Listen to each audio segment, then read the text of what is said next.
We are going to deal with the subject of the AntiChrist at this time and his mark, a subject that we feel is very, very important and relevant to us in this day that we are living in. For in our study of prophecy, we lay much stress, and rightly so, on the second coming of Christ. But there is going to be another coming of another individual who is considered as the Antichrist. And in both the Old Testament and the New Testament, we are told of a mysterious and terrible personage that shall be revealed in the last times. I want to read from the book of Daniel, chapter 8, and beginning at verse 23. And in the latter time of their kingdom, when the transgressors are come to the full, a king of fierce countenance and understanding dark sentences shall stand up, and his power shall be mighty, but not by his own power. And he shall destroy wonderfully, and shall prosper and practice, and shall destroy the mighty and the holy people. And through his policy also he shall cause craft to prosper in his hand. And he shall magnify himself in his heart, and by peace shall destroy many. He shall also stand up against the prince of princes, but he shall be broken without hand. And the vision of the evening and the morning which was told is true. Wherefore shut thou up the vision, for it shall be for many days. And I, Daniel, fainted and was sick certain days. Afterward I rose up and did the king's business. And I was astonished at the vision, but none understood it. And then I like to read from the 11th chapter of the book of Daniel, and beginning at verse 36.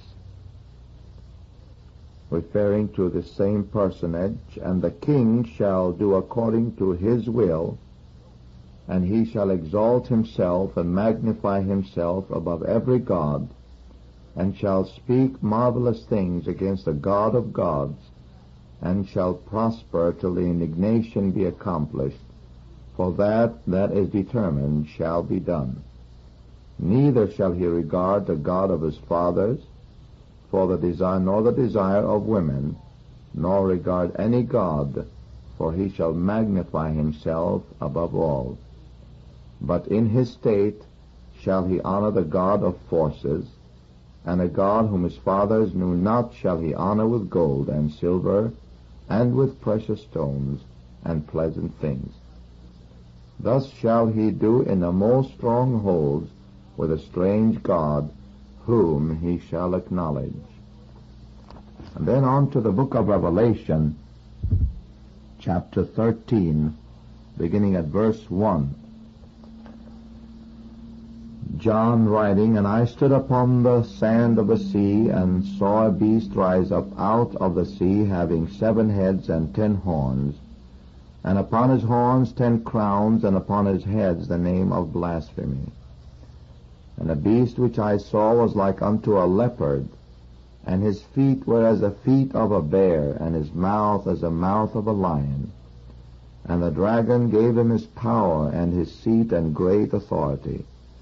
And I saw one of his heads as it were wounded to death, and his deadly wound was healed, and all the world wondered after the beast.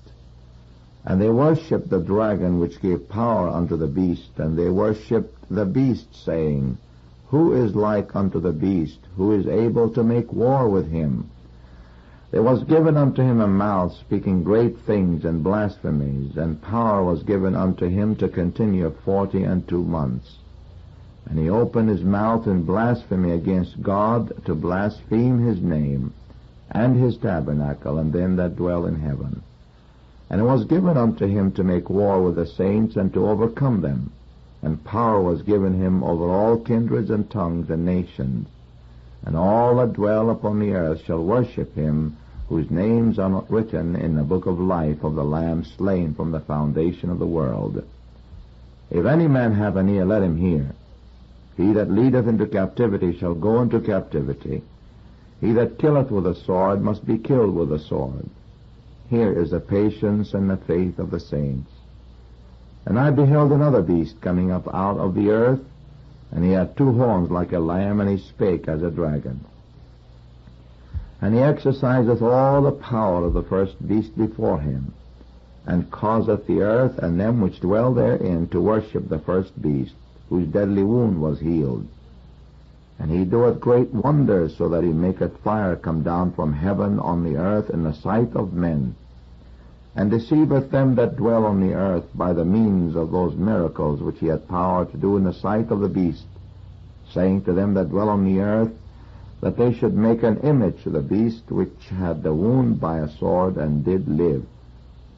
And he had power to give life unto the image of the beast, that the image of the beast should both speak and cause that as many as would not worship the image of the beast should be killed.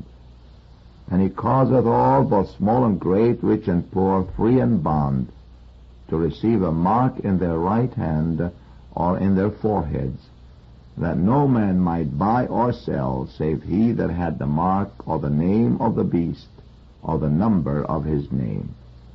Here is wisdom. Let him that hath understanding count the number of the beast, for it is the number of a man, and his number is 666. Here we have a description under different names by different writers, like the psalmist David, the prophet Isaiah, Jeremiah, Ezekiel, Daniel, and Zechariah, relative to this personage. In the New Testament, Jesus referred to this person, also the Apostle Paul, and he warned the saints in his epistles. In Revelation, John of Patmos describes this person also. It is thus possible to see how extensive the revelation is concerning this individual. Now, this period will be the time of Satan's greatest miracles. Demonism at its height will produce a reign of terror upon this earth. Paul speaks of it in 2 Thessalonians chapter 2, verses 7 through 11. When that wicked one shall be revealed, whose coming is after the working of Satan, with all power and signs and lying wonders. John himself sees 2 beasts, one coming out of the sea and the other out of the earth, the beast and the false prophet. Now the Antichrist, mentioned in 1 John chapter 2, verses 18 through 22. It's also mentioned in John chapter 4 and verse 3, 1 John, and also in 2 John verse 7. And in the writings of John in the book of Revelation, when he mentions 7 heads and 10 horns, the heads are symbolic of wisdom. The horns, of course, are symbolic of crowns or ruling authority. Now, at this time, of course, the world is going to be very desperate for a leader. Due to the upheaval that is present in our world, governments toppling overnight and rising up again, changing their forms of government overnight, and with the economic situation that will reach a point of crisis or complete collapse, when the market itself will be on the verge of collapse, the world would have reached a place of such desperation for a leader that will provide 2 things that the world is desperately in need of. One, security, and that in the form of peace, and the other economic salvation. This, of course, will cause the world to look and to search for the man or the individual or the person that would be qualified to bring peace to this world and to save the world from total economic collapse. And this man that the Bible describes as a man of sin, or the AntiChrist, in the Old Testament he is described as a nail, the hammer, the Assyrian, the idol shepherd, I-D-O-L, the false prince of Israel, the Assyrian, and in the New Testament, the lawless one, the man of sin, the son of perdition, the Antichrist. He will represent the unregenerate mass of humanity,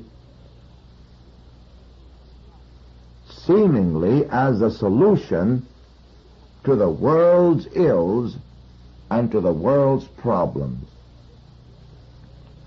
Now, this personage is going to be a composite of the previous world powers that ruled in this earth. He combines in himself the abilities and characteristics of the leaders of the three world powers of the past.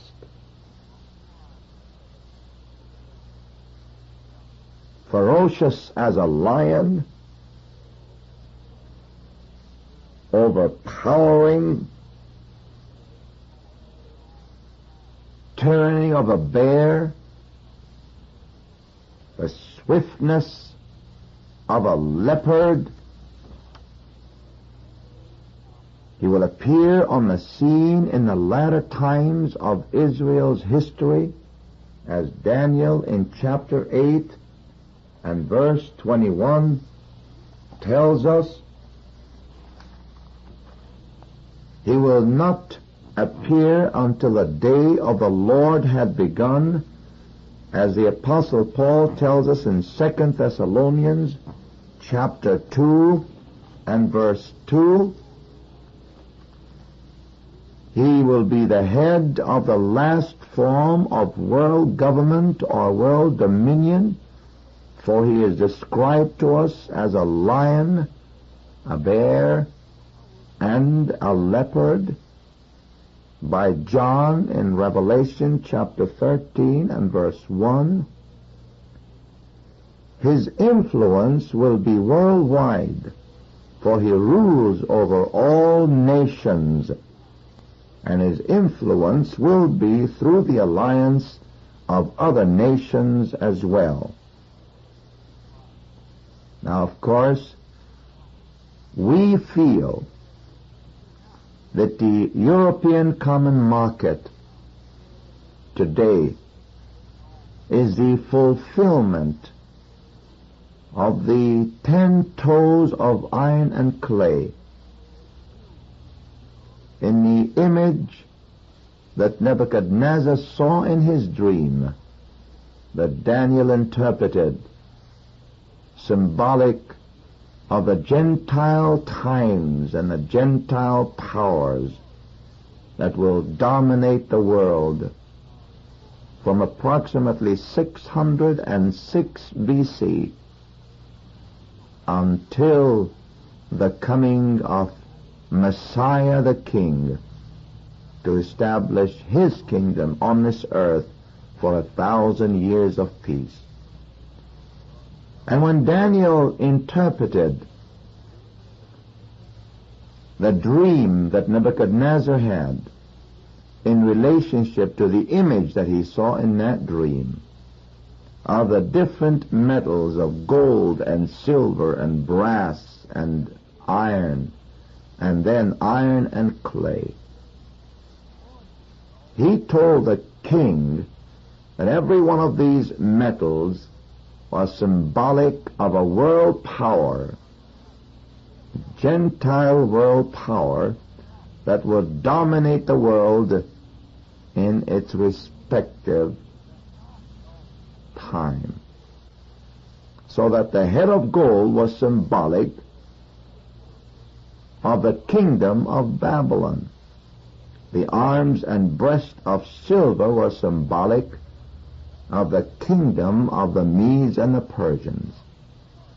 The belly and thighs of brass, and really not brass, but rather copper. The belly and thighs of copper were symbolic of the Grecian Empire, and the legs of iron were symbolic of the Roman Empire.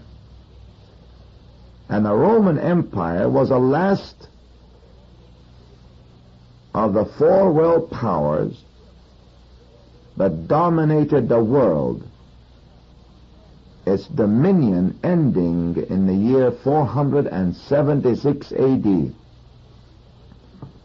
And from that time until the present, the world has not been dominated by any Gentile power. Therefore, the 10 toes of iron and clay are symbolic of a dominating power that is prophesied in the Bible at some time in the near future to dominate the world. And since we have not seen anything like a 10 toes of iron and clay appear on the horizon of time and impose its power upon the nations of the world and subject them to its dominion and subject them to its rule, and then all of a sudden, the latter part of the 20th century, we hear about nations in Europe talking about a federation under the guise of the name European Common Market, to start primarily as an economic federation and then in time expand its ventures and its ambitions political-wise to dominate the whole world. And we saw how it began with Italy, and then France, and then Belgium, then the Netherlands, Luxembourg, West Germany, now Great Britain, and Norway. And so, when we look at the formation of the European Common Market, whose charter calls for 10 nations, we believe that the time has come for the fulfillment of the last vestige of the prophecy relating to the times of the Gentiles, symbolized to us in the 10 toes of iron and clay. And when the charter has been completed with 10 nations federating together, they then will choose a leader to head this federation of 10 nations. And this personage that we call the Antichrist, or the man of sin, will head this last form of world power or world dominion, and he will exercise the powers of a lion a bear, and a leopard, all blended into one. His influence, of course, will be worldwide, for he will rule over all the nations of the world.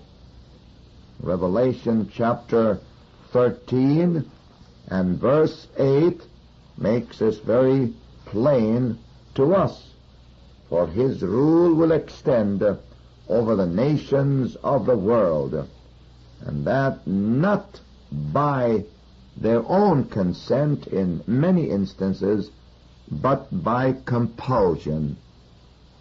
For Revelation chapter 13 and verse 8 reads thus, "And all that dwell upon the earth shall worship him, whose names are not written in the book of life of the Lamb slain from the foundation of the world." His rise, of course, will come primarily through his peace program. And Daniel chapter 8 and verse 25 explains to us that this is so. For the world at this time would have reached a place of desperation for peace, so much that any man who is successful in bringing peace to the world will be embraced as a god. Revelation chapter 8 and verse 25. And through his policy, that is his peace policy, also he shall cause craft to prosper in his hand, and he shall magnify himself in his heart, and by peace shall destroy many. He shall also stand up against the prince of princes, but he shall be broken without hand. And therefore, when he introduces his peace program, and the world accepts the peace program, and it will be true that he will be able to bring a semblance of peace to this world. However, as all Bible scholars would agree, this peace will be very short-lived. Actually, would be a false peace. However, the world will be deceived by this man to believe that he will have an effective peace program, and that the world has finally found someone that is going to be able to bring peace to the world. Now, he's going to be marked by high intelligence, subtlety, craftiness. He'll be very persuasive. And Daniel chapter 7 tells us that, as well as chapter 8, and Ezekiel chapter 26 and verse 6 tells us that too. He will pause as a great humanitarian, primarily be a friend of the Jews. And here again, of course, a Jewish people constantly harassed by the Arab nations. Not only that, but having lost the sympathy of the other Gentile powers of the world, and finding themselves alone now with the threat of extermination hovering over their heads, constantly harassed by their neighboring states that surround the state of Israel, knowing that they will never have peace as long as they are threatened by the Arab nations and by Russia. And when this personage makes a covenant with the Jews, an agreement to protect them and to offer them peaceful existence in their own land, and pause as a great humanitarian towards a cause of the Jew and a friend to the Jew, and reestablish to them their form of worship that they lost many, many years ago, and freedom of their rituals, the offering of sacrifices and oblations in their place of worship, the Jewish people will really believe and be deceived to believe that this man is the Messiah. For the greatest desire in the heart of the Jew today is for the restoration of their kingdom, their nation, their land, and their place of worship. And the Antichrist will be successful in responding to these needs that these Jews have had all of these years, ever since their scattering and their dispersion. And as a result of that, the Jewish people will embrace him as their Messiah. They will even open up the doors of their temple for him to enter in and establish his place in the temple. And there he will sit as a god, worshipped as such, exalting himself above all other gods, and embraced by the Jewish people especially as their Messiah, and they will worship him as such. He will rule over nations with absolute authority and with the rule of iron. Daniel chapter 11 and verse 36. And the king shall do according to his will, and he shall exalt himself and magnify himself above every god, and shall speak marvelous things against the God of gods, and shall prosper till the indignation be accomplished, for that is determined shall be done. Neither shall he regard the God of his fathers, nor the desire of women, nor regard any god, for he shall magnify himself above all. A king of fierce countenance, ruling with an iron hand, destroying those that will rise up to oppose him, demanding absolute obedience as far as his authority is concerned. And of course he will be received as a god not only by the Jewish people, but by the people that live on the face of the earth during the tribulation period. His claims to power are brought about by signs and wonders and lying miracles, as the Apostle Paul describes to us in 2 Thessalonians chapter 2 and verses 9 through 19. Even him whose coming is after the working of Satan with all power and signs and lying wonders, and with all deceivableness of unrighteousness in them that perish, because they receive not the love of the truth, that they might be saved. And for this cause God shall send them strong delusion, that they shall believe a lie.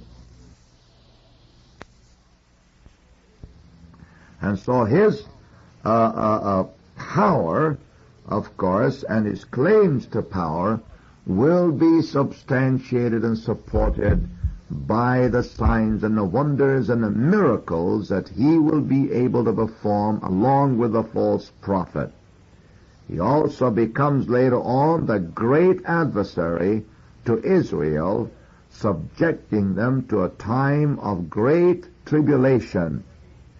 He'll be supported, of course, by an ecclesiastical power, universal in scope, that will be on this earth following the rapture of the church.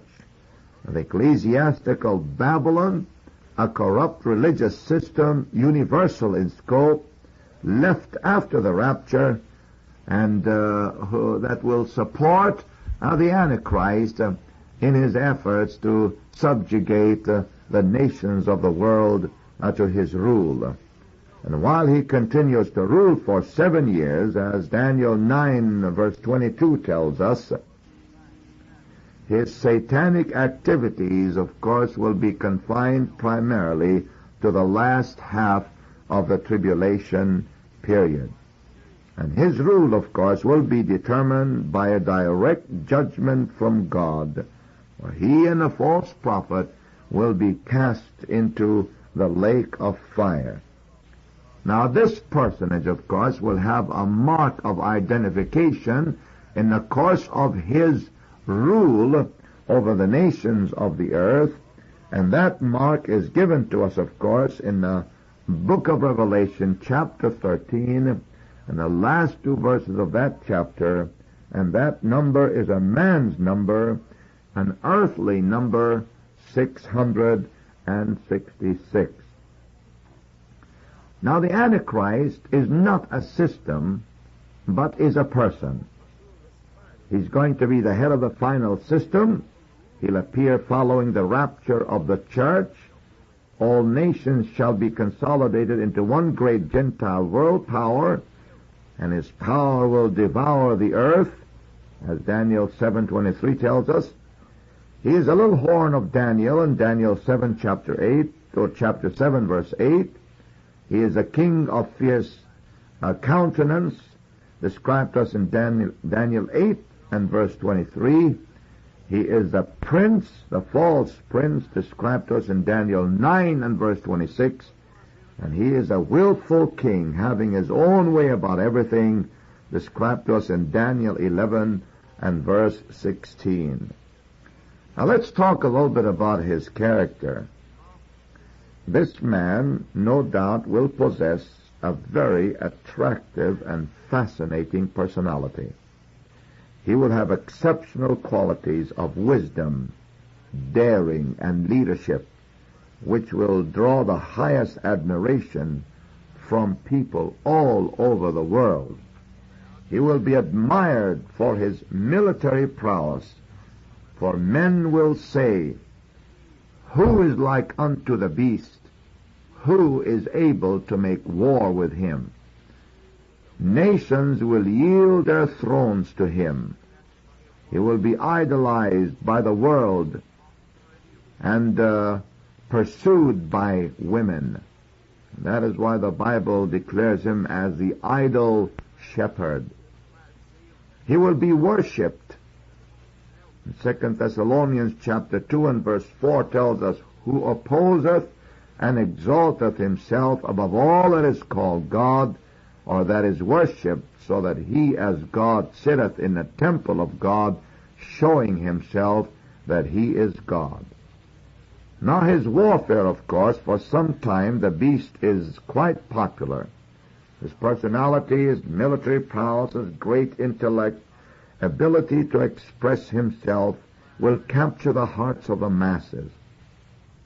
But suddenly he turns against the Jews, with whom he had made a covenant. But in the midst of the tribulation, he will break that covenant.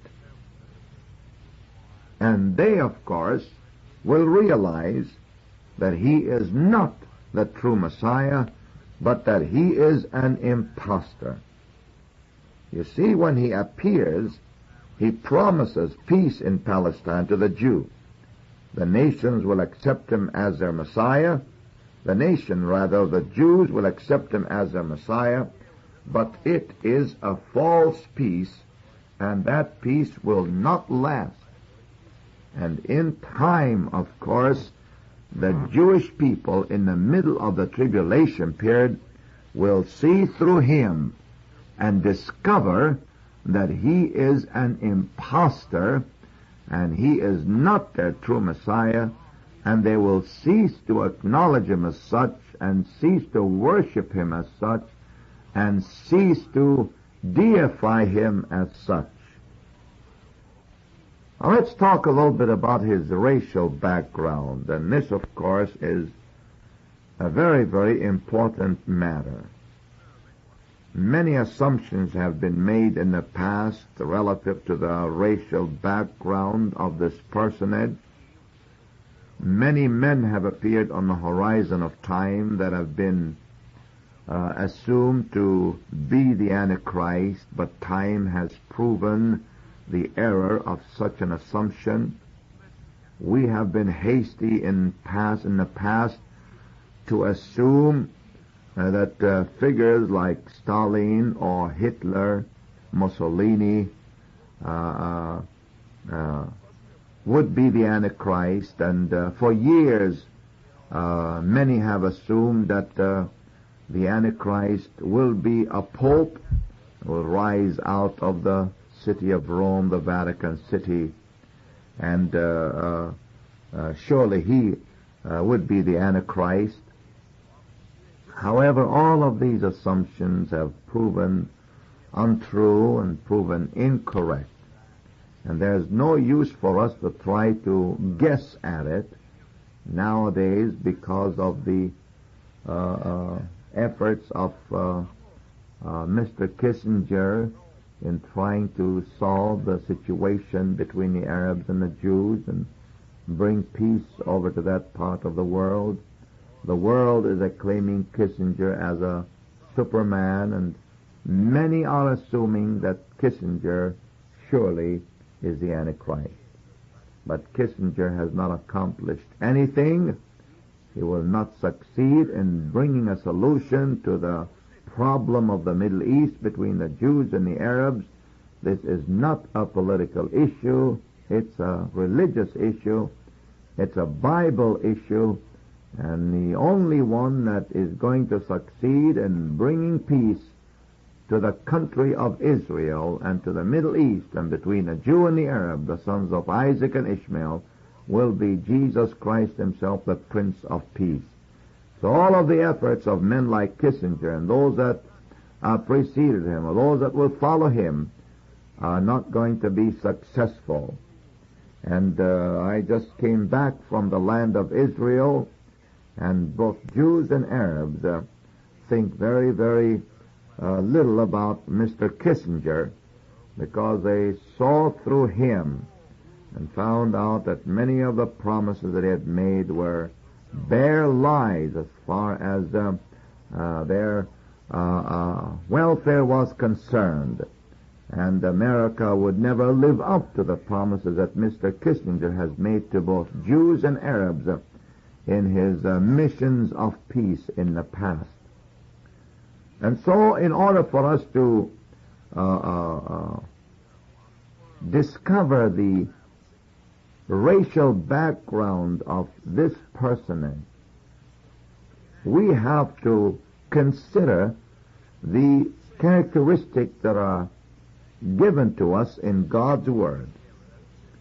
And when we consider these characteristics in relationship to this personage, to this man of sin, what we call the Antichrist, we can't help but be convinced that the racial background of this person is going to be that of a Jew, an apostate Jew. And of course, in order for us to support this statement, we have to go to the Scriptures and point out certain Scriptures in the Bible that substantiate, of course, our statement that the Antichrist is going to be of a Jewish background.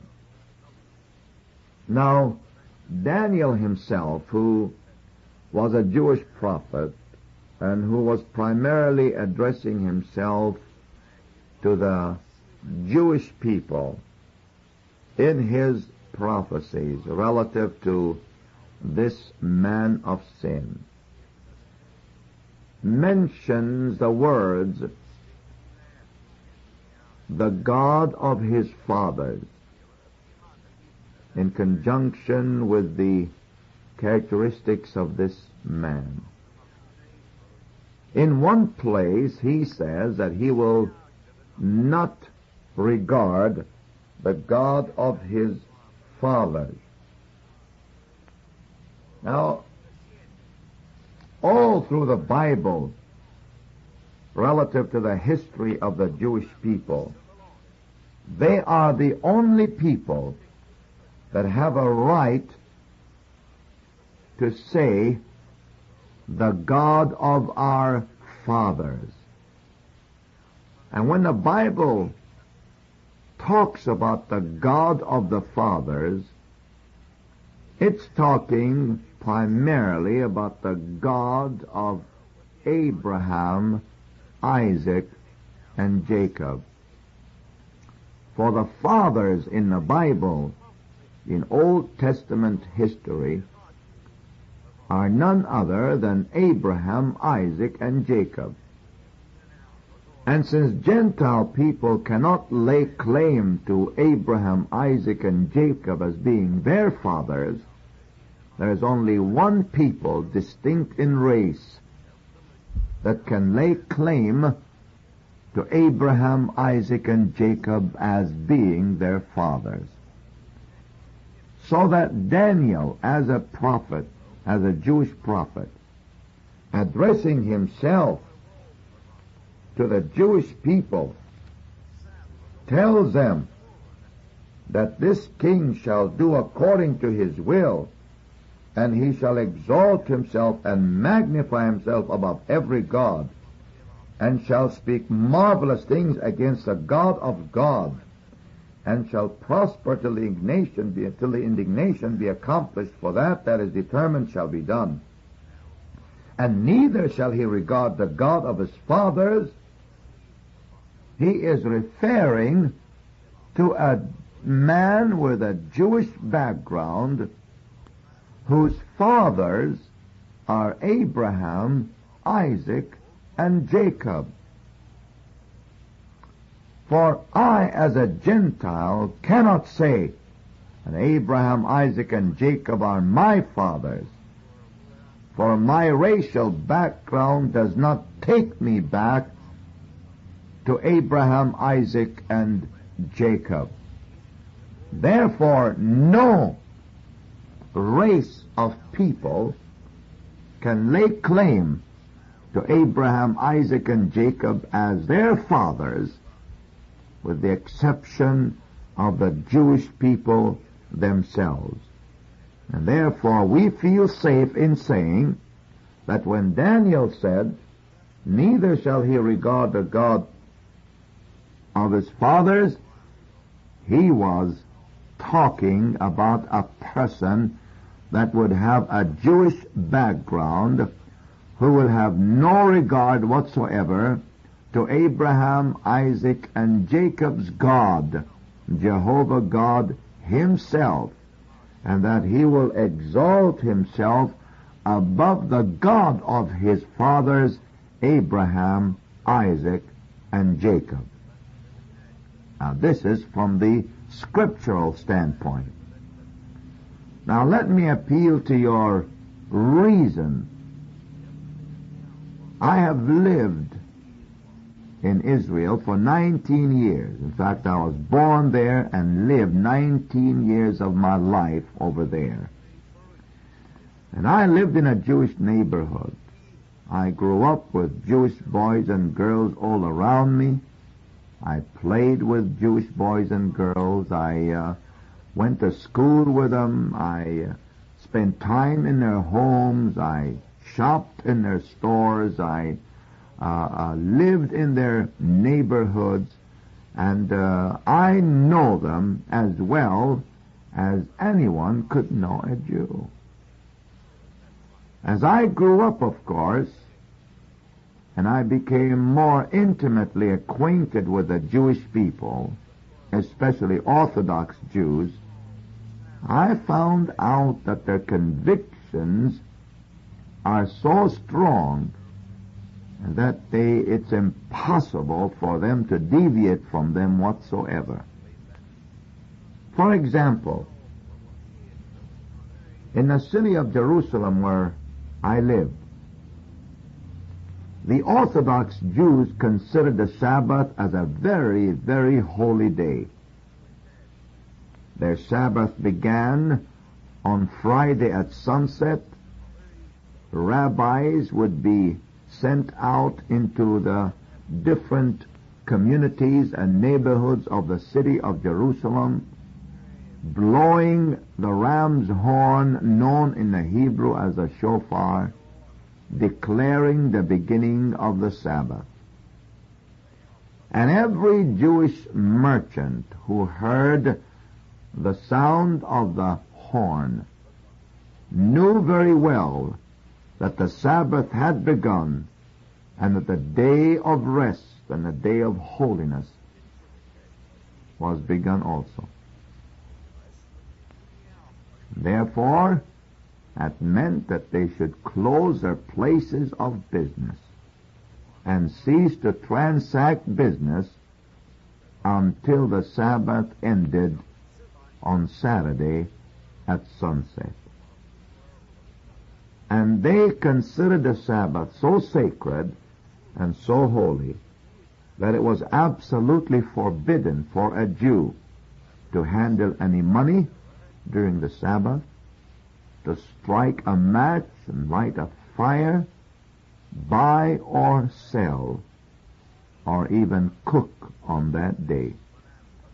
Their meals were cooked before the Sabbath began, and if they wanted to warm the meal that had been cooked prior to the beginning of the Sabbath, they had to have a Gentile to come and strike a match for them and light their ovens to warm their food. So we Gentile children were called upon every Sabbath day to go to these Jewish homes and light their ovens for them in order for them to warm their food.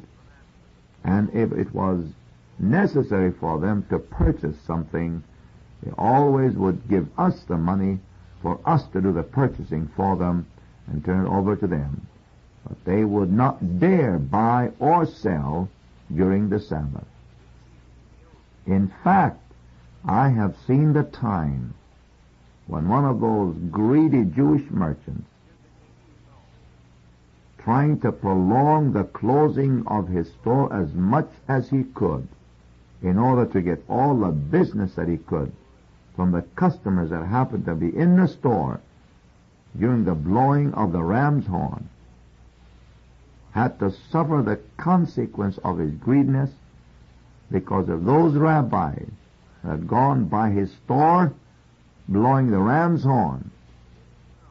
Coming back the same route, happened to notice that his store was open. They wouldn't go in there and tell him to close it up. No, sir. They'd pick up stones and rocks and begin to throw those rocks and stones at that store, damaging that property until that store owner would come out running and almost pulling his hair, begging them to stop and promising that he would close that store immediately. That's how orthodox those Jews are. And that's how careful they are about their convictions. And so, knowing them well, I know that it is an impossible thing for the Jews to accept a Gentile as their Messiah, knowing very well from the writings of the Old Testament and the Torah that their Messiah is of a Jewish background and know exactly the tribe that he is coming from. They would never consent to a Gentile being their Messiah. And with these two valid points, Scripture-wise and reason-wise, we can't help but believe that the Messiah, the Antichrist rather, will have a Jewish background. If that be the case, then we will have to trace the tribe from which the Antichrist is going to be linked to, or of which he is going to be linked to. What tribe will the Antichrist come from? As we study the Word of God and try to sift through the 12 tribes to find out which tribe the Antichrist is going to be linked to. It is well for us, of course, to consider some of the characteristics of the Antichrist and see if the same characteristics are found in any one of the 12 tribes. And when we find out the same characteristics given to us relative to the person of the Antichrist in any one of the 12 tribes, then of course we can link the man to the tribe and feel safe in saying this is a tribe that the Antichrist is going to come out from. Now let me refer to the Bible first, to the time when Moses had called the people together in order to give them their names. In Leviticus chapter 24 and verse 11.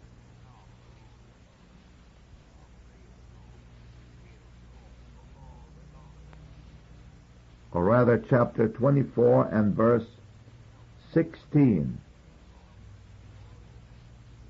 There is the word blasphemy used here.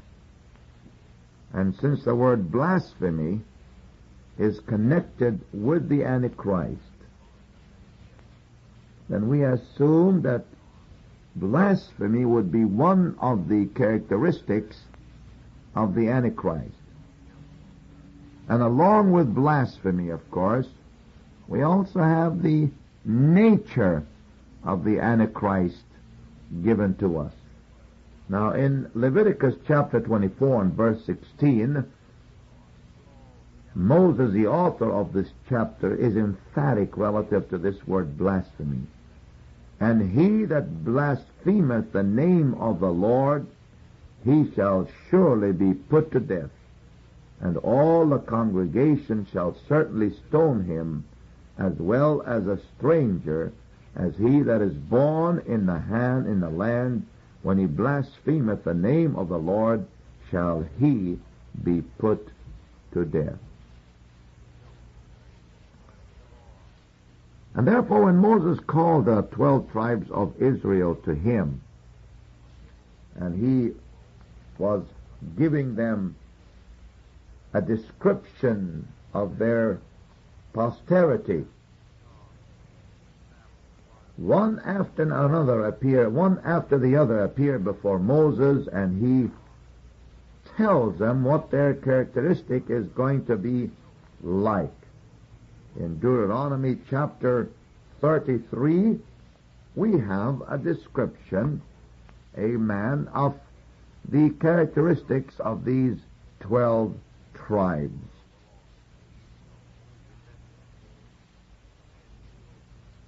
And when he comes down to a certain one of the 12 sons of Jacob, he says of him that he is a lion's whelp, and he shall leap from Bashan. We have a description here of the nature of this tribe, likened unto a lion's whelp in the process of leaping. And so Moses calls this tribe a lion's whelp. Now in Genesis chapter 49 and verses 17 and 18, when Jacob, having reached an age where he knew it was a matter of time before he was going to succumb, called unto him all of his 12 sons to also tell him about the characteristics of their posterity. When he came to this one certain son, and he laid his hands on him, he said, Thou art a serpent by the way, an adder in the path, that biteth the horse's heels, so that his rider shall fall backward. And then strange words follow this description. Now mind you, all of the other sons that appeared before Jacob, after he laid his hands on them and he described their characteristic, he let them pass on so that he would lay hands on the other that followed.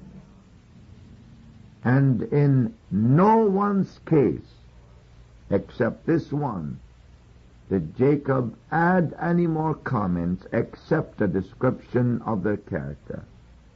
However, having described the character of this one son, he did not stop there and say, Next, but he lifted up his eyes to the heavens, and he spoke some strange words that seemed to be so out of context here at this time, yet not so. I have waited, he said, for thy salvation, O Lord. Why would this great patriarch speak these strange words immediately following his description of this one son's character and his posterity?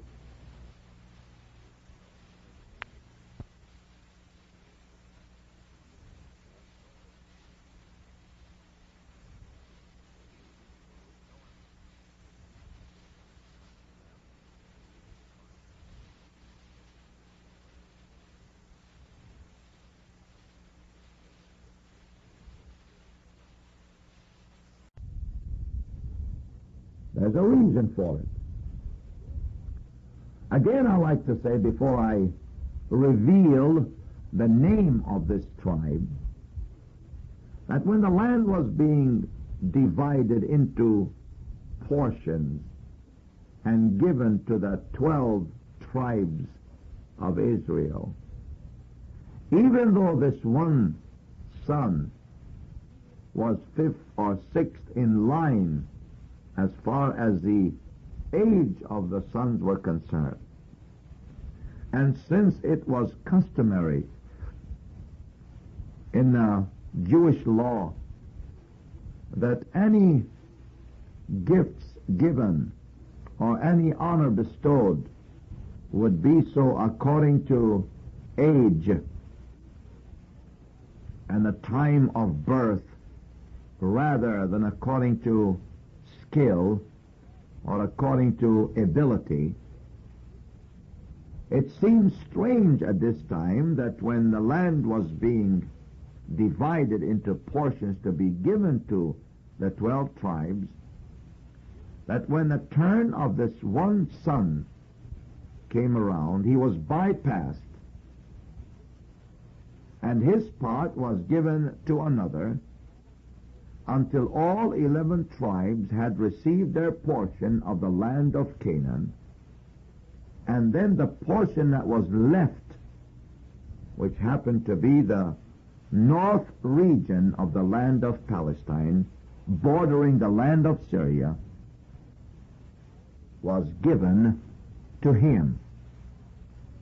Now, why was he bypassed, and why was this portion of land given to him rather than he receiving his portion according to his place as far as his birth date was concerned? And when this tribe moved over to the north region of Palestine, an introduction of idol worship was made. This son built a city. He called it after his own name, and he built a graven image, and he called it and gave it the most sacred name that God had shared with the leadership of Israel. A name that was to be used once a year, and that on the Day of Atonement, when the high priest went into the Holy of Holies to stand before the Ark of the Covenant and the mercy seat, after sprinkling the mercy seat with the blood of the sacrifice, awaiting the atoning power of God to the sins of the people. That was the only time and in the only place that the name Yahweh was to be used.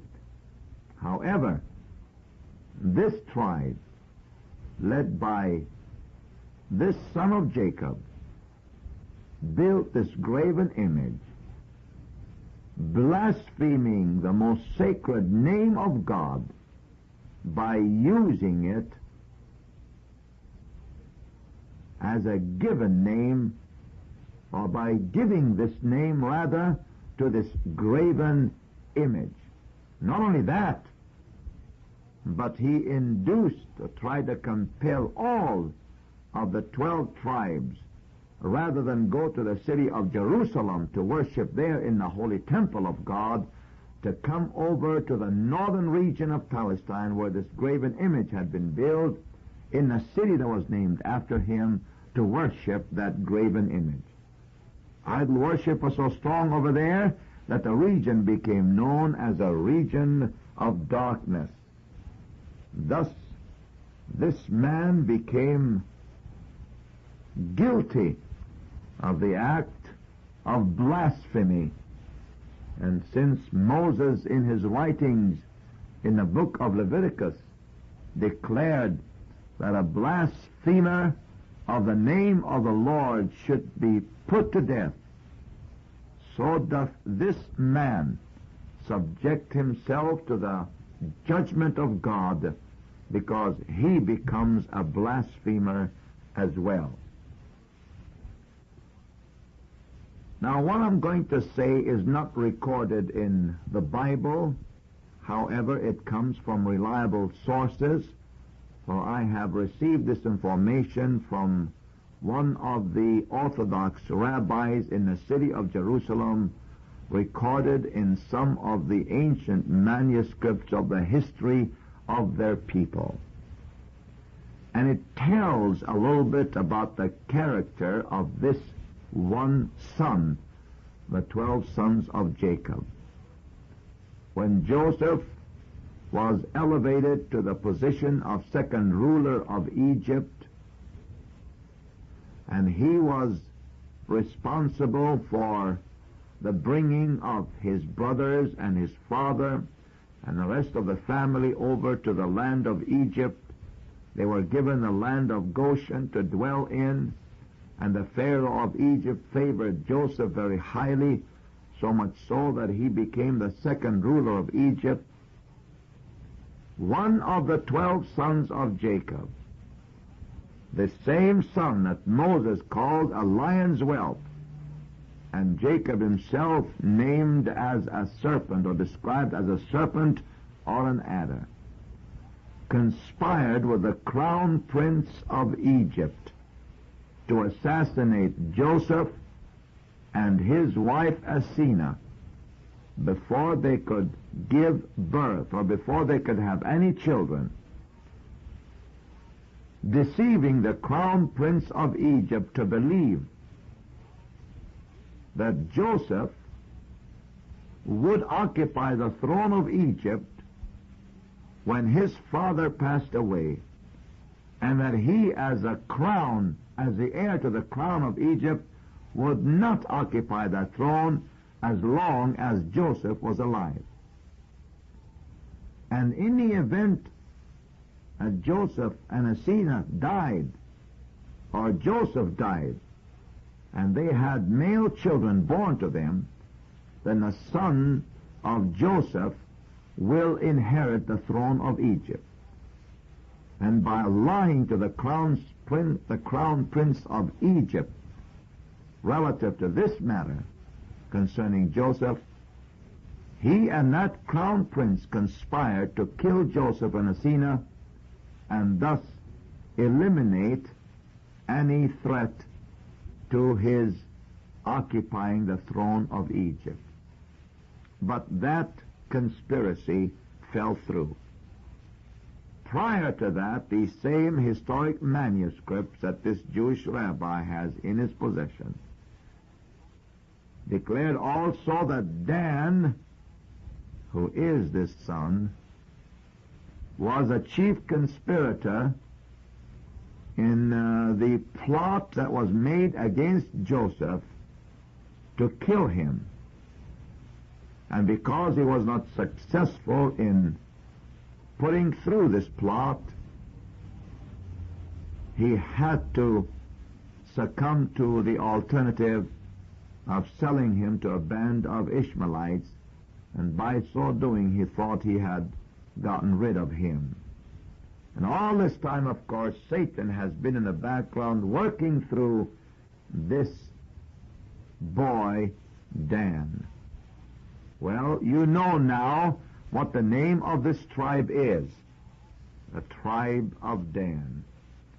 Now the meaning of the name Dan is God hath judged me. And so you can see for yourself that when Moses called Dan and described his tribe as a lion's whelp, he was talking about the beginning of the strategy of Satan to destroy the Messiah and to destroy all of the efforts of the Messiah to bring salvation to mankind and a restoration to the Jew.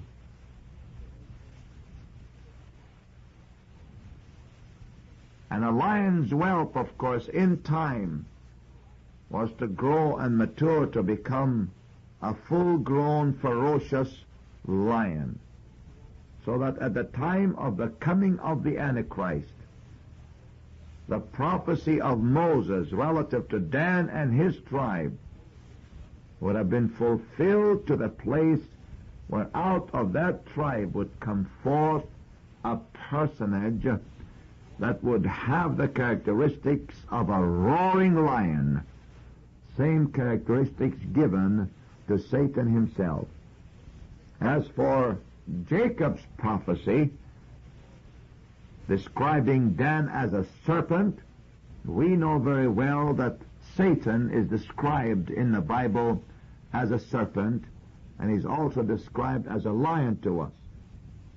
And the fact that the tribulation period related to the Jew, when the Jew will suffer his greatest time of tribulation, are called Jacob's trouble, or Jacob's days of trouble, is not strange that the patriarch Jacob was picked a man, and his name was chosen to name these times of indignation relative to the Jewish nation. For it was Jacob himself that had a vision of his people going through a severe time of tribulation at the hands of the man of sin, who was to come out of the tribe of Dan, which tribe Jacob had just got through calling a serpent by the way, an adder in the path, that biteth the horse's heel, so that his rider shall fall backward. And then he cries out, I have waited for thy salvation, O Lord. It's as though Jacob saw his people going through this time of tribulation and suffering at the hands of the Antichrist, whose lineage dates back to the tribe of Dan. And seeing that, he also sees the salvation of the Lord as it comes to the remnant of his people, And having described Dan as a serpent, he also cries out, I have waited for thy salvation, O God. Now the Antichrist, of course, being an apostate Jew, will rise out of the province of the ancient Roman Empire.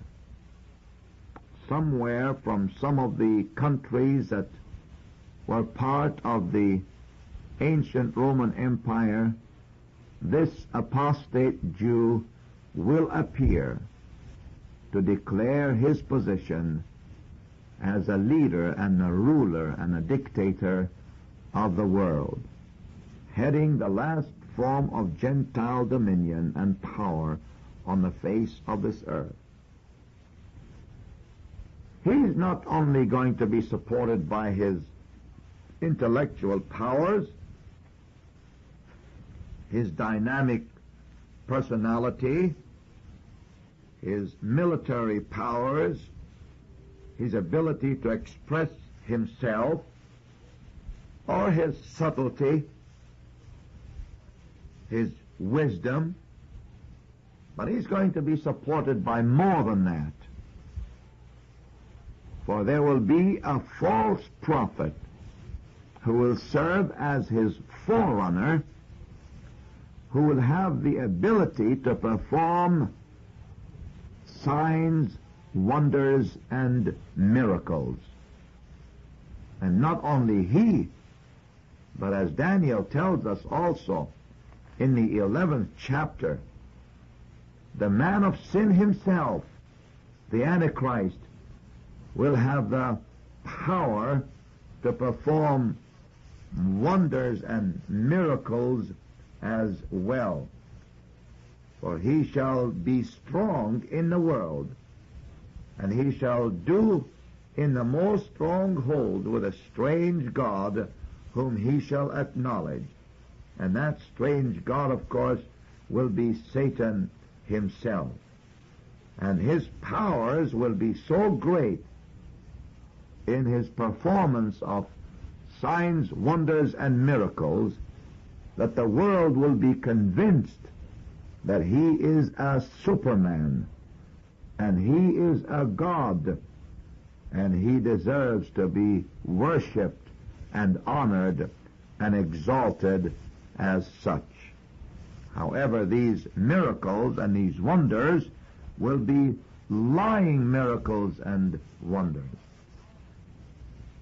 Now, of course, there is a man today that lives in the desert of Syria. He lives in a very ultra-modern palace, very close to the border of Mesopotamia, at the foot of a mountain there, in the heart of the desert. His palace is surrounded by a high wall, and he has a legion, a camel legion, they call it, that guards the palace night and day, and no one can come anywhere within a radius of 20 miles of the walls of that palace. In order for anyone to have audience with this individual, they have to go to the city of Damascus, and in the city of Damascus he has a representative there. And any individual wishing audience with the Antichrist, with this man, would have to have papers of high quality recommending him in order for him to be allowed audience with this personality. Now this man, of course, dates his lineage all the way back to Abraham. And I have the listing of the names of the historical figures that he dates his lineage to, all the way back to Abraham. And they are very authentic, and they are historical, They can be traced in the annals of history, every one of them. He's approximately 68 years old now. However, he does not look like a 68-year-old man, but looks like a 30-year-old man. For it seems as though, having reached the age of 30, this man ceased to age. He is tall, a little over 6 feet tall, almost a perfect specimen of manhood. Very, very handsome, very, very striking in his appearance. This man is able to perform miracles and wonders. And we have definite proof, of course, of his ability to do so. Now we talk about miracles and we talk about wonders, and we want to be sure in our study today not to confuse the display of magic with these miracles and wonders of the beast and the false prophet. Of course, magic is powerful in itself. And I don't know just how much magic any one of you has seen here, but having lived in the part of the world where mysticism began, where it actually originated, I have been privileged to see magic performed. Some years ago, I was in Cairo, Egypt, and I went to view a magic show. Magicians were coming from all parts of the world to participate in this magic showing. However, they had one especially featured who was considered the world's prominent magician. I sat very close to the stage because I wanted to see everything as close as I possibly could. And when the showing began, they had a few second-rate magicians that came to the stage and they did their acts. One of them, for example, appeared before the audience, and he had a long sword, steel sword, about 4 feet long, with handles on it, and he commenced to put that sword in his mouth, and he kept pushing it down inside his body until all 4 feet of that sword were inside his body, with the handles of the sword resting against the lower lip of his mouth.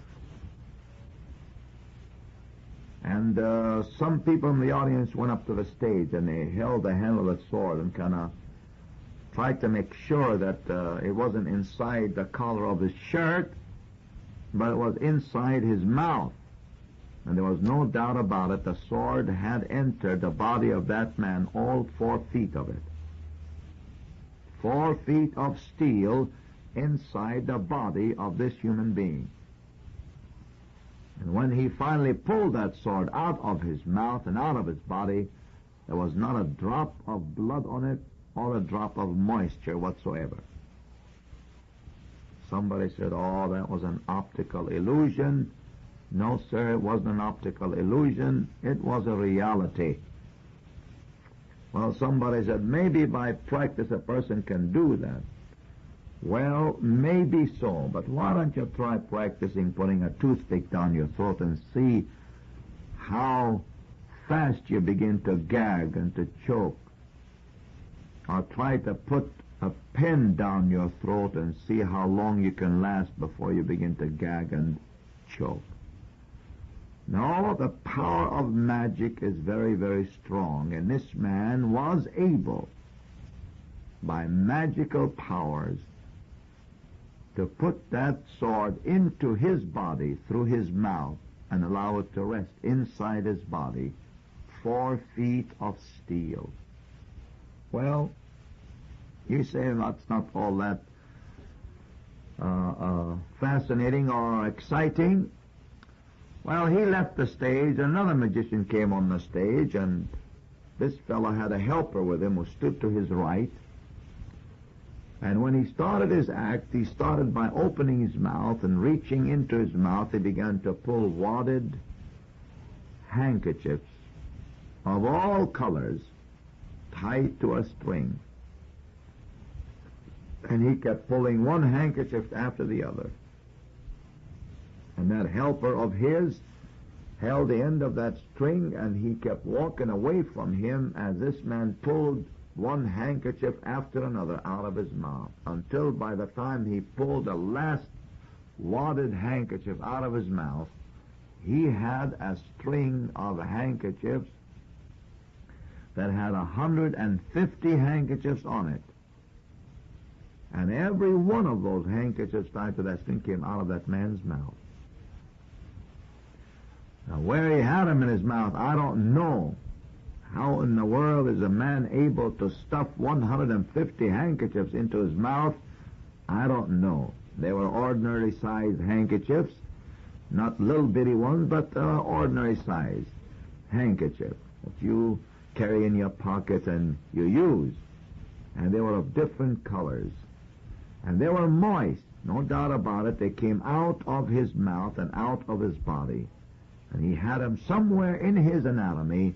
Where and how, I don't know, but I can tell you this one thing. You can try it if you want to, and if you go beyond the number 5 of wadded handkerchief in your mouth, you're doing real well before you gag and choke to death. And this man pulled 150 out of them. And that, of course, was through the power of magic.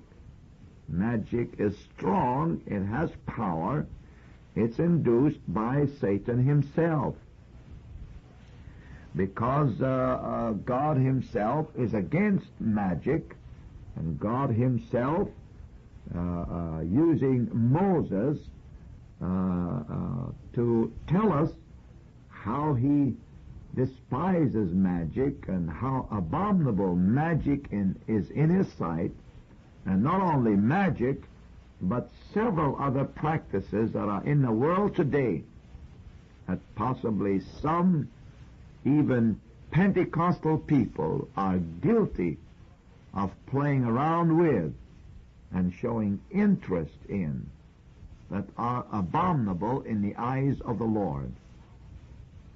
Moses writes in the book of Deuteronomy chapter 18 and verses 9 through 12, "Thou shalt not learn to do after the abomination," and the word abomination means shameful, vile, hateful, in the highest degree, "of those nations. There shall not be found with thee anyone that useth divination." That's a fortune teller. "Observer of times." That's an astrologer. "An enchanter." A magician. A witch. A sorcerer. A charmer, which is a hypnotist. A consulter with familiar spirits. A medium, possessed with a spiritual guide, or a wizard. A wizard is a clairvoyant, a psychic, an extrasensory perceptor, and a necromancer, a medium who consults with the dead. For all that do these things are an abomination unto the Lord. And so the power of magic is of the devil. And after, of course, these two magicians had performed, and a few others that followed them with minor demonstrations of magic, then the time was given to the featured magician.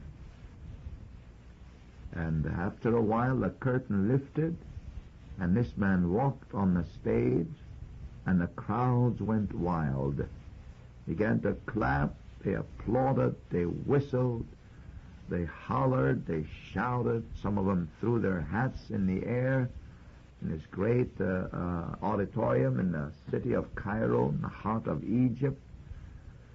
And this man just came and stood in the center of the stage with a smirk on his face, stood tall and straight and looked at the audience. Never said a word, never moved a muscle in his face. His face was set, and his mouth was set in a snicker. It's as though he was looking at a people that were so far below him and so inferior to him. And he compelled those people by his look to finally quiet down. And when it dawned upon those people who were applauding how compelling the presence of this man was, you could hear him gradually here and there all over that Colosseum, dying out and quieting down until silence seemed to reign in that Colosseum. You could almost hear a pin drop. And then all of a sudden, sitting there, I felt as though I was bound to that man. And I held my breath, and I realized later on that every person that was sitting in that Colosseum was holding their breath as well. The whole atmosphere's breathing was baited by the presence of this magician. And he kept us held, and he held us rather captive for almost 3 minutes, and it seemed like 3 hours. And finally he relaxed and moved his eyes from the audience, and you could hear a sigh of relief all over that audience. Anyway, the first thing he did was ask for someone to go and get him an orange. And several people out of the audience ran outside and to get him an orange. And in the city of Cairo, of course, they have peddlers and vendors on the street corners all over the city of Cairo, all hours of the day and night. So it wasn't hard for somebody to find a peddler with a cart with oranges and fruits on it, especially outside the Colosseum, waiting for the people to come out so that they could sell their fruits to them. And several people came back with several oranges, and he inspected all of those oranges they brought to him and picked out the one that had the least blemish on it, cuts or bruises whatsoever, a whole orange. And he passed it around for everybody to see the orange, and they passed it back to him. And he asked for a knife, and he held that orange in front of everybody, very clear, very distinct. Now I was close enough to see him holding that orange with 2 fingers. And he brought that knife, and he cut that orange in half. And while he was cutting, you could see the juice dripping from the cut of that orange. And then finally he cut in 2 halves, and he opened that orange, and lo and behold, out of that orange he produced a folded 5-pound Egyptian note, wet and soaking with orange juice. And just prior to asking for an orange, he had asked for somebody in the audience to give him a 5-pound note, or let him borrow for just a minute or two a 5-pound note. And some gentleman had come and brought him a 5-pound note, and this fellow had taken a match out, and he struck that match, and he burned that 5-pound note. And of course it scared this fellow, and he said, "Hey, I want my 5-pound note." And the fellow magician told him, "Well, don't worry about it now, I'll give it to you in just a minute or so." And when he produced that folded 5-pound note, he unfolded it, he shook it a little bit to get all the wetness out of it, and wiped it real clean on both sides, and he called this gentleman whose 5-pound note he had borrowed and burned, and he told him, "Here is a 5-pound note. It's just as valuable as yours and negotiable. The only difference in yours and mine, yours was dry and mine is a little wet." Well, you say that's not all that exciting. Maybe not, but you try to do it sometime and see if you find anything in that orange besides seeds. Then he called for a woman from the audience to come up to the platform, and of all of the women that would have responded, a real skinny woman came, and she looked like 6 o'clock. She was so skinny. And she stood before him, and he looked at her, and he said, "Have you ever been hypnotized?" And she said, "No."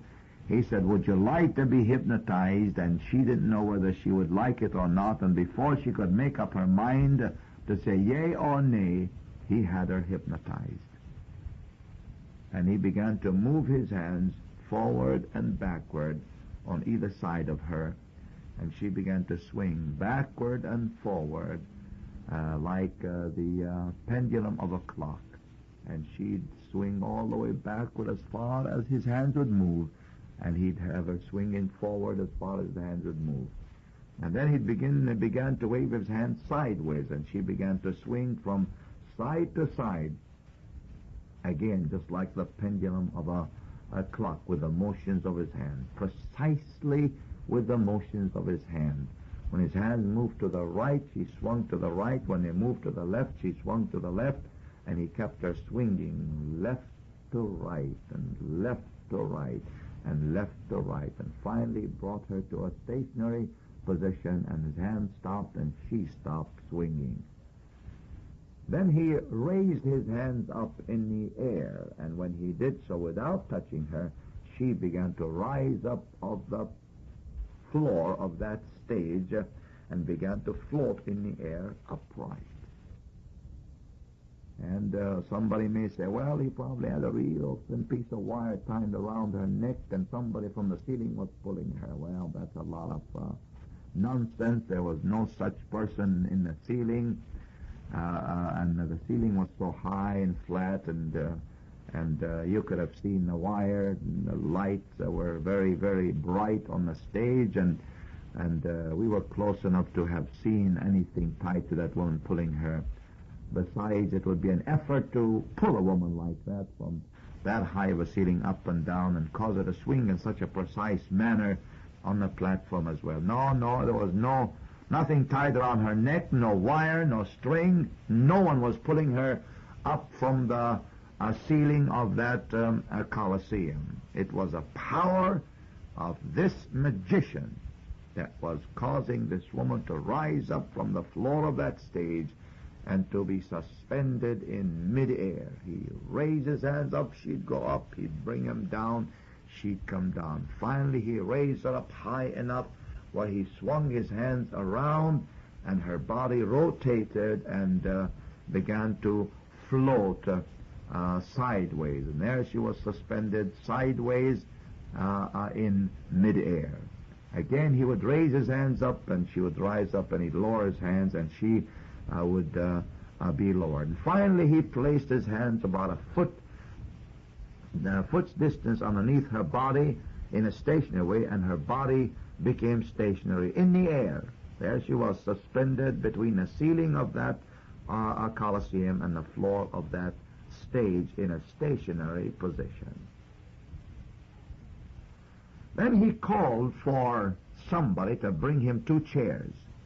And they brought 2 chairs, and he had them place one chair immediately beneath the head of that woman, and the chair beneath the heels of that woman. And when those chairs were placed in position, he began to lower his hands, and as he lowered his hands, the body of that woman began to lower also, until finally her head, the back of her head, rested on one chair, and the back of her legs or feet rested on the other chair, and there was nothing underneath the middle part of her body. She was straight as a piece of wood. And then he asked for 3 large men to come out to the audience, to the platform, to the stage. And several large men came, and he chose largest and fattest of them, 3 of them, and believe me, looking at them, they looked like every one of them weighed over 300 pounds, and altogether they must have weighed close to 1,000 pounds. He looked at the first one, And he said, I want you to sit on the face of this woman. And the man looked so surprised and shocked. He says, you want me to sit on her face? Why, he said, I will kill her. He said, you sit on her face. And while the fellow was objecting, this man looked at him and he said, sit down, with a voice of authority. And the man sat down on that woman's face, and her nose didn't budge, bend, wilt. Her face, her skin was not moved one little bit. It was as though her face was made of iron. He looked at the second man. He said, I want you to sit on her ankles. And the man said, why, break her feet. Look how skinny her legs are and her ankles. And he looked at him and he said, sit down. And that same voice of authority caused that man to flop down on that woman's ankle. He sat down and nothing happened. He looked at the third one, and the third would by now realize where he was going to have to sit. And he told him, I want you to sit on this woman's abdomen, on her stomach. Why, he said, there's nothing underneath to prop her. And he said, I'll break her in half. He said, sit down. And the man sat down on that woman's stomach, on her midriff. And she didn't bend one little bit. And there were 1,000 pounds of weight sitting on a woman that weighed less than 85 pounds. And she did not bend. She did not move. She did not break. Nothing happened to her. She was able to hold up the weight of all of these three men that together totaled in weight about 1,000 pounds. Well, he had them get off her and go back to their places, and he raised his hands up, and the woman was raised from those two chairs. He straightened her up in an upright position and brought his hands all the way down until her feet touched the floor of that Colosseum stage, and then he brought her back too. And she shook her head a little bit, and he said, you know what happened to you? And she said, no. Well, he said, I better not tell you right now. I'm afraid you might faint on me. And he sent her back to her place. Now, this is the power of magic. However, when I talk about signs and wonders and miracles, I am talking about something that is far more spectacular yet than the power of magic. And this is the kind of a power that this man, whose name is Abdul Baha, who lives in this ultra-modern palace right in the heart of the desert of Syria, bordering the land of Mesopotamia, is able to perform. Now, I have sound proof of his ability because of an incident that took place several years back. Two dignitaries came into Palestine to visit. They had heard about this man, and they wanted to have audience with him. At that time, Palestine was governed by the British government, and the British government had placed as governor of Palestine a gentleman by the name of MacMichael. He was known as Sir MacMichael, and he served as the High Commissioner of Palestine, the head of the government in Palestine, subject to the British Crown. And these dignitaries came over to the High Commissioner and asked his help to get him an appointment with this man in the desert of Syria. And the High Commissioner, through his prestige and through his position, was able to work with the representative of this man in Damascus, Syria, to get an appointment for these two American dignitaries that came to have audience with this man. However, because they were not able to speak the English language, the High Commissioner, Sir MacMichael, provided them with an interpreter. And this interpreter, of course, was none other than my father, who served at this time as a postal inspector, censoring the mail that came through. My father is able to speak several languages, 7 or 8 languages.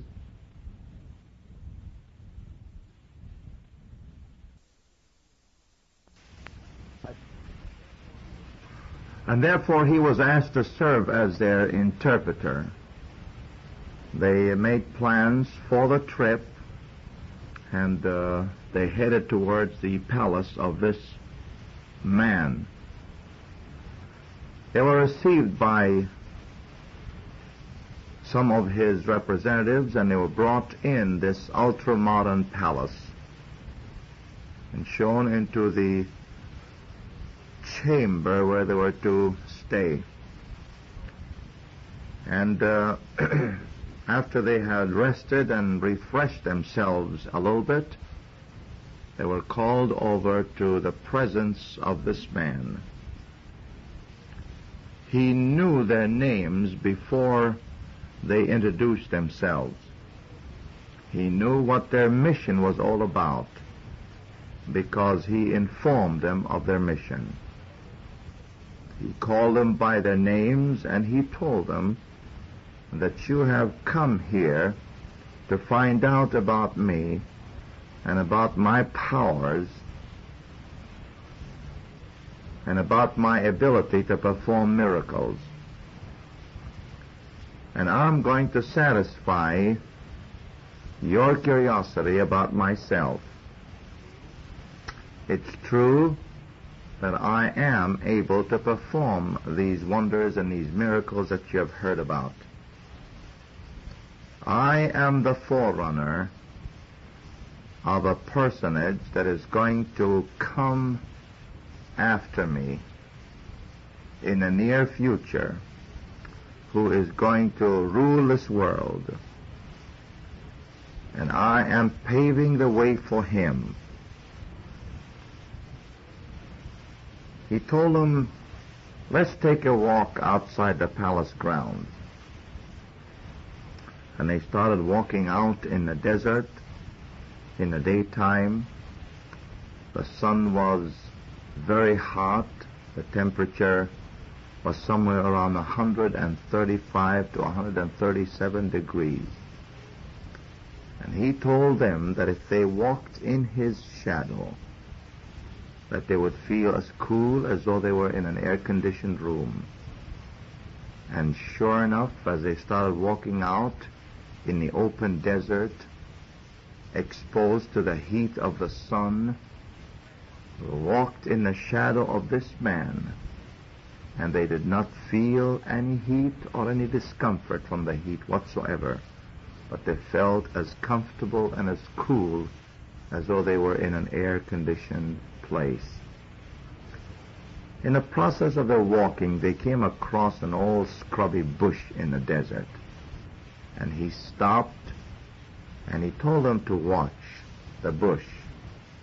And as they stood looking at the bush, he fixed his eyes upon that bush, and the bush caught fire, and it was consumed in a matter of minutes. They started back to the palace. When they got back to the palace, he clapped his hands. Servants came to wait on him, and he told them to bring him a bird. They went to some area of the garden that had some birds there, and they brought him a bird. He held that bird in his hand, and he looked up toward the heavens, and he called for fire to come down, and fire came down and consumed that bird. He opened his hand where the bird was just a little dab of ashes in his hand. And he looked at those two dignitaries and said, "What do you think about my powers now?" In the meantime, it was time for the noon meal, And again he led them into the dining area of the palace. They sat down around the table. He clapped his hands, and a servant appeared with a tray. And on this tray there was some fruit. And this fruit resembled a date, but it was not a date. Looked like the size of a date and the form and the shape of a date. However, it was not a date. And he told them to pick one of the fruit and eat it. And if they did, that they would be satisfied and they would feel comfortable and feel as though they had eaten a sumptuous meal. They'd feel invigorated and they'd feel refreshed by just that one fruit. And sure enough, when they ate that fruit, by their own testimony, they said that they felt refreshed and they felt satisfied as though they had eaten 3 sumptuous meals that day.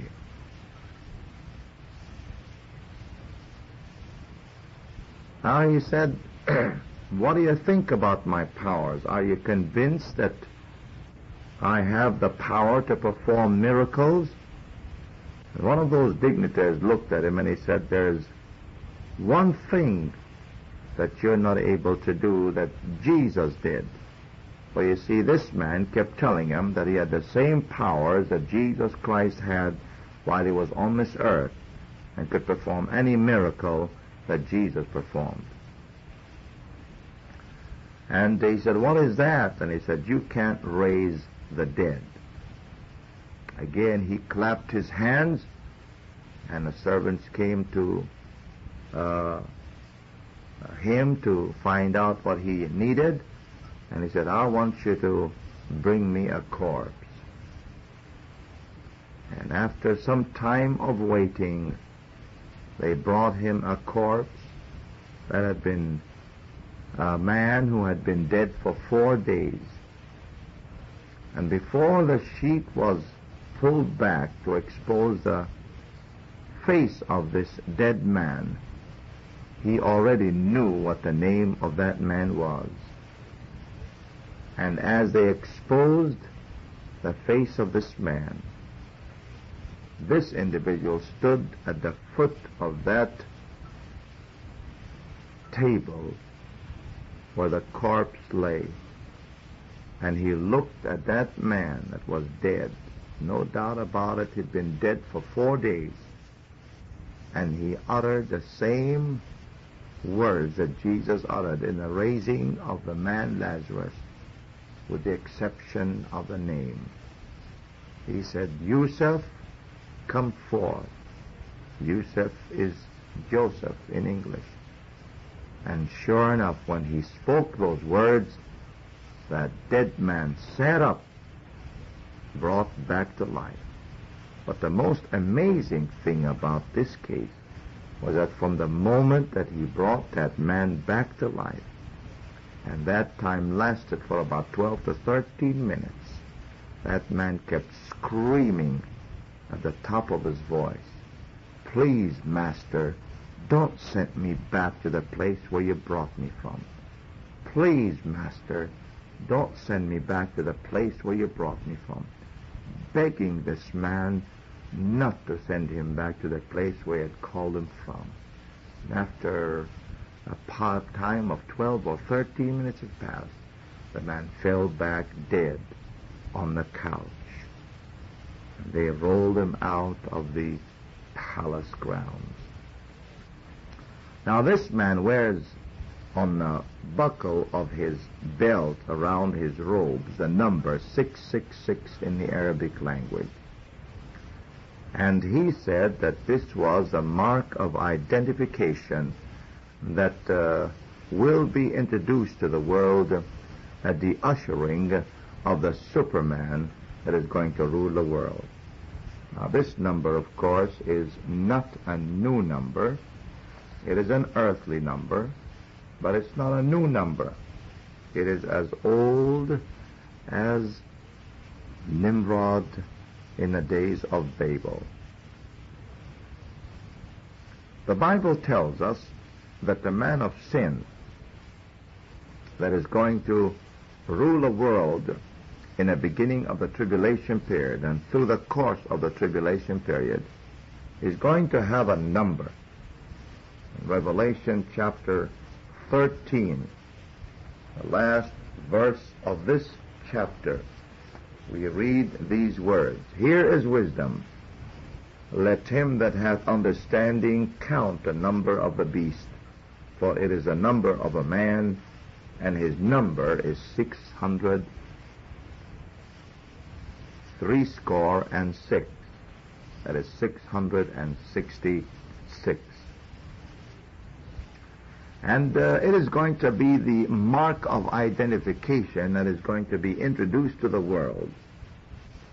For this man, the Antichrist, is going to cause all that are small and great, rich and poor, free and bond, to receive a mark in their right hand or in their foreheads, so much so that no man might buy or sell, save he that hath the mark, or the name of the beast, or the number of his name. Therefore, this mark of identification is going to be introduced to the world in the days of the tribulation, and must be taken by everyone who wants to survive during the course of the tribulation period while the Antichrist reigns. Now this number dates back all the way back to the days of Nimrod. For Nimrod himself was the first man who introduced this number to the world. The name Nimrod itself means a rebel. But Nimrod married a woman by the name of Semiramis, and Nimrod and Semiramis together started a cult that became known in time as the Babylonian cult, sometimes known as the mystical brotherhood, at other times known as the mother-child cult. And Nimrod became the high priest, the first high priest of this cult, and his wife Semiramis became the first high priestess of this cult. Now the priestly name of Nimrod was Stur, spelled S-T-U-R.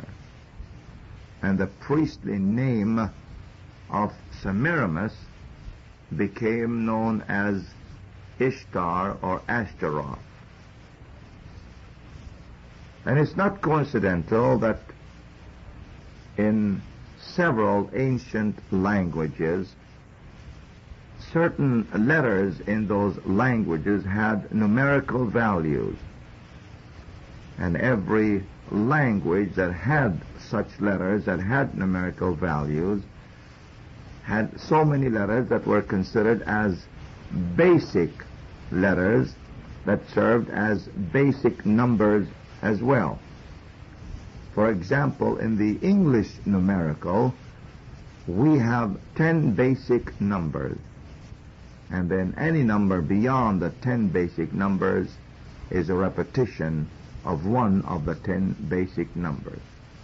1 is a basic number, 2, 3, 4, 5, 6, 7, 8, 9, 10. These are all basic numbers in our numericals. However, when we continue counting past 10, 11, 12, 13, 14, 15, all of these numbers past 10 are a repetition of the 10 basic numbers. 11 is a repetition of 1, 12 is a repetition of 12 and 1, 2 and 1, 13 is a repetition of 3 and 1, 25 is a repetition of 2 and 5, and so on and so forth. And so it was in the Chaldean language, in the Phoenician language, in the Aramaic language, and in the Latin language, and also in the Roman language, or the language that was used by the Roman Empire. Therefore, when we consider the name stir, all 4 letters in this name had numerical value. S was equivalent to 60, T was equivalent to 400, U was equivalent to 6, and R was equivalent to 200. Added together, they total up to 666. Well, Nimrod himself, whose high priestly name was Stir, was the first one to originate or introduce this identification number, which was the identification number of his priestly rank. Later on, a city was established somewhere around the 8th century, which bore the name of Nimrod, the priestly name of Nimrod, and that city was called Saturn or Saturnia.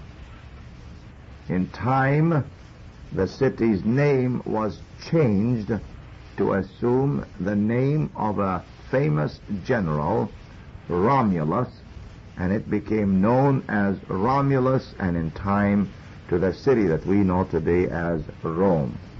However, the original name of the city was Shobab Anisha, which of course, interpreted from the old Aramaic language, is Saturnia or Saturn. And of course, the priestly name of his wife symbolized also the mother-child cult that was established in the days of Nimrod and continued to grow through the era of the Babylonian rule. And from Babylon it moved to the city of Pergamus, from Pergamus to this city of Saturnia, or the city of Rome, and from Rome to the 4 corners of the earth.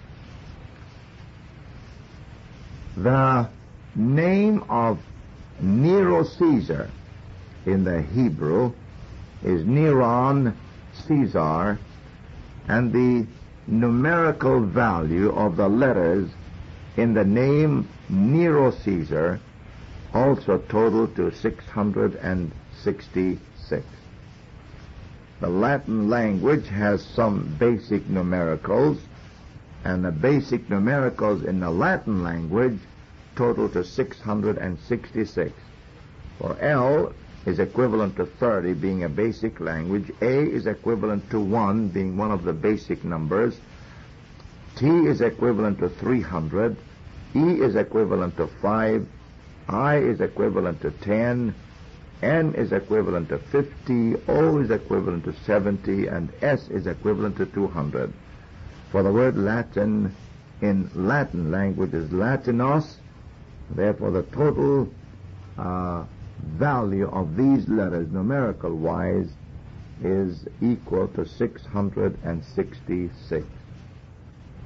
The Roman numbers, which were in the Grecian language, really, had 6 basic letters that had numerical value. D is equivalent to 500, which is one of the 6 basic letters. C is equivalent to 100. L is equivalent to 50. X is equivalent to 10. V is equivalent to 5. And I is equivalent to 1. Total together, they make up 666.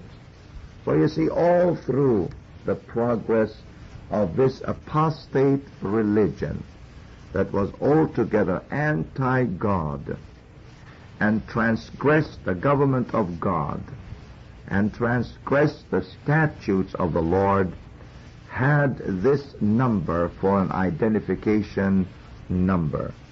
It is not strange also that the letters on the Pope's crown or mitre have the equivalent value of 666 numerical wise. So this number has been an identification number to the apostate religion that Satan introduced to the world to counterattack the plan of God and the purpose of God in the person of Jesus Christ. Here was this man, way out here in the desert of Syria, living in an ultra-modern palace, was able to perform such tremendous miracles, calling fire from heaven to come down and consume a fowl in his hand, staring at a bush in the desert, and the bush catching on fire and being consumed in a matter of minutes, walking in the open desert, exposed to the heat of the sun, and the shadow that he cast serves as a shade to anyone who walked in his shadow, able to even bring the dead back to life for a short period of time. And one of the most amazing things that these three men experienced, the two dignitaries along with my father, was the nights that they spent in that palace. They spent 3 days and 3 nights there.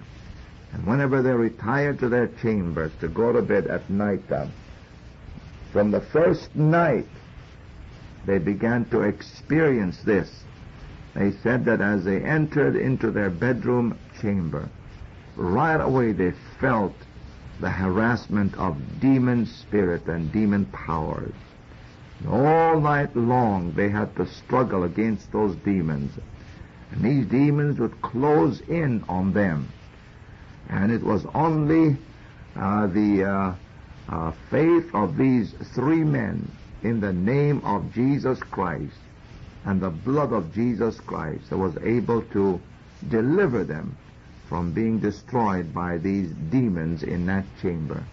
For every time they felt beset by demons and demon power, and they felt like these demons were closing in on them, they would breathe the name of Jesus and plead the blood. That would cause those demons to get away from them and to leave them alone for a while. Then they would come back again to harass them and beset them. They would have to call on the name of Jesus again and plead the blood. And all night long this went on. They were not able to get any rest whatsoever at night. However, in the daytime when they partook of the fruit that was offered them, 1 fruit per day, they felt refreshed and they felt invigorated, as though they had slept all night long a peaceful and comfortable sleep. Now, we are not saying that this man is the Antichrist. However, we are fairly sure that this man is going to play a major role in ushering in or the introduction of the Antichrist himself. For he seems to claim the position of the false prophet or the forerunner of the Antichrist, and he's proved it by the powers that he has displayed in the wonders and the miracles and the signs that he has performed before my father and these two dignitaries, so that when those men walked away from him, they felt convinced that this man has a great part to play in the drama of the reign of the Antichrist. Now, of course, the Antichrist, as we said before, is going to reign for 7 years. That is, during the whole of Daniel's 70th week.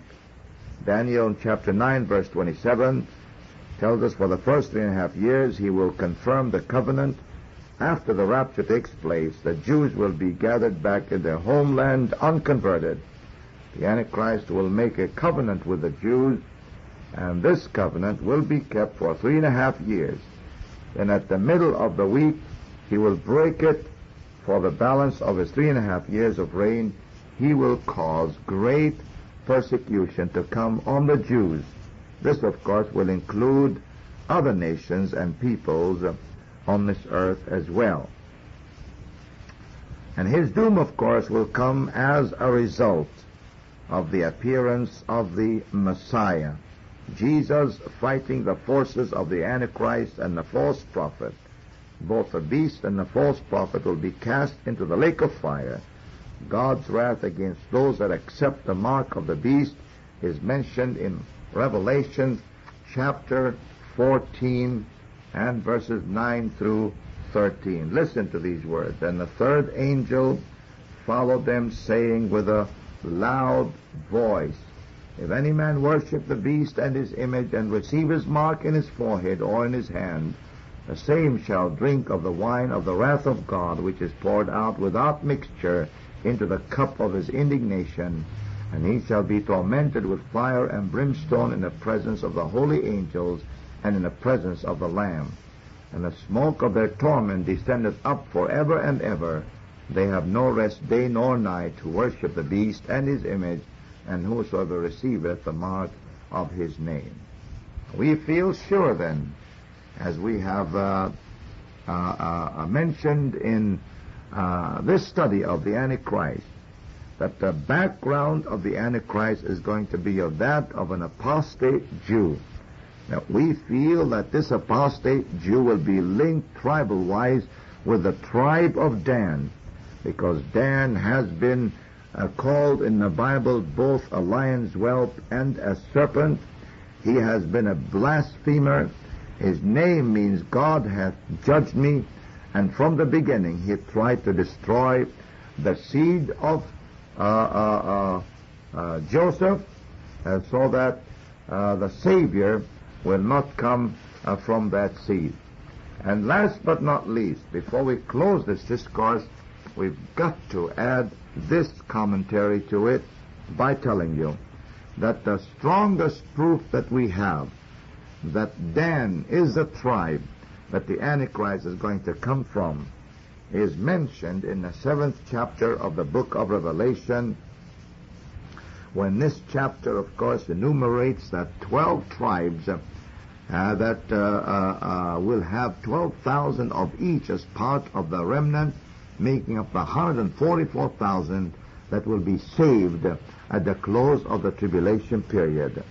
And John, in the naming of these tribes, does not include the tribe of Dan. We find out that Dan has been replaced by none other than the seed of Joseph himself. For reading from the 5th verse, of the tribe of Judah were sealed 12,000, of the tribe of Reuben were sealed 12,000, of the tribe of Gad were sealed 12,000, of the tribe of Asher were sealed 12,000, of the tribe of Nephthalim were sealed 12,000, of the tribe of Manasseh were sealed 12,000. Manasseh, of course, replaced Dan because he was a son of Joseph. Of the tribe of Simeon were sealed 12,000, of the tribe of Levi were sealed 12,000, of the tribe of Issachar were sealed 12,000, of the tribe of Zebulun were sealed 12,000, of the tribe of Joseph were sealed 12,000, of the tribe of Benjamin were sealed 12,000. So you notice carefully, if you have followed the reading of the names of the 12 tribes mentioned here, that Dan has been taken out, and replacing him was one of the sons of Joseph by the name of Manasseh. Now, we know that we are living in the last days. We know that the rapture of the church is very imminent. We know that the circumstances revolving around the introduction of the Antichrist of this world are already present. The world is already planning for a joint or a consolidation of its powers under the form of government that the Antichrist will be heading. The monetary systems are being consolidated together to form one monetary system. And the identification number has become very prominent in our days, so much so that everyone must have some sort of identification number to be able to buy or sell or own any property whatsoever. And therefore all of this is conducive to let us know that the rapture of the church is very imminent, and immediately following the rapture, the Antichrist will introduce himself as a leader of the world. I thank God that God has made it possible and provided for the escape of the church from this world that is going to suffer not only the wrath of the Antichrist, but the wrath of God as well, unleashed without measure. Some time ago in the city of Luxembourg, while we were in a shoe store looking around for shoes, I happened to pick up a shoe and just to inspect it and look it over. Lo and behold, on the inside of the shoe where the heel of the foot rests, there was a tag there glued, and the tag had a picture of a circle on it. The circle was divided by a line in half. In the top half of the circle was a picture of a lamb with two horns in the process of saying something, and the bottom half of the circle had the number 666. And after talking with the owner of the store, we found out that this identification tag is going to be used by all of the common market countries on all of their textile goods, and leather goods, and no country will be allowed to sell any of their goods until they have this stamp on the piece of good or the piece of merchandise. And so you see, the stage is set for the appearance of the Antichrist, and it behooves every one of us to know for sure that we are ready for the coming of the Lord. Not long ago, in the United Nations, something very interesting took place. At a recent meeting of the UN organization in Geneva, Switzerland, the speaker made the following statement. Plans are worked out to dissolve the United Nations to make room for a world tribunal which will seize all possessions, savings, and personal bank deposits. Every man, woman, and child will receive a certain amount of money and number. This money is waiting now and is available in deposit in the bank and waiting for distribution.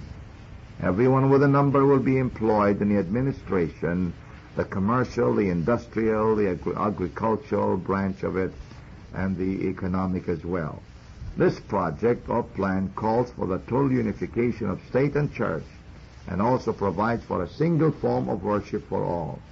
The appointed day for all people and all nations will be on Sunday, and the number received by all people will permit them to buy and sell. When the speaker was asked what would happen to the minorities who will not accept the plan, he answered, their numbers will be cancelled with a black line, and they shall eventually be destroyed. Now, if you buy a pair of shoes in one of the common market countries today, you'll find out that this stamp is in them. And of course, I said before, it consists of a circle with a line through the middle. Above the line is a lamb's head with two horns and a mouth as if speaking, and under the line is a number 666. May God bless you that listen to this tape. Prepare yourself for the great event of the rapture of the church, and thus be counted worthy to escape the wrath that is to come upon.